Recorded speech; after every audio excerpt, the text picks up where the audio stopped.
નડિયાદના ખ્રિસ્તી પરિવાર દ્વારા દેહદાન કરવામાં આવતા ભરૂચના સંકલ્પ ફાઉન્ડેશન દ્વારા દાહોદની ઝાયડસ મેડિકલ કોલેજ ખાતે મૃતકના દેહને લઈ જવાયો હતો।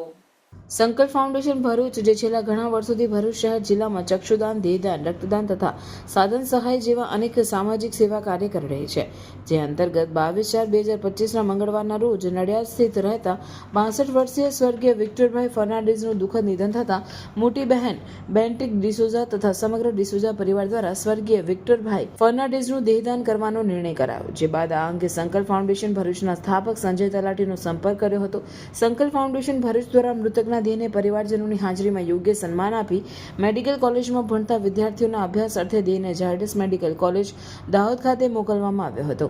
દેહદાનના સેવા કાર્યમાં ઝાયડસ મેડિકલ કોલેજ દાહોદના dean doctor Tripathi, doctor Hetal, doctor Jignesh, doctor Nitin દ્વારા દેહદાન સ્વીકારી સામાજિક સેવા કાર્યમાં મદદરૂપ બન્યા હતા। સંકલ્પ ફાઉન્ડેશન ભરૂચના અશોકભાઈ, જતીનભાઈ, ગિરીશભાઈ, ગૌતમભાઈ તથા તમામ સભ્યોના સહકારથી સેવા કાર્યને વેગવંતુ બનાવી શકાય છે। પરિવાર થકી થયેલા દેહદાનને સમાજને ઉત્તમ ડોક્ટર બનાવવામાં મદદરૂપ થઈ શકશે।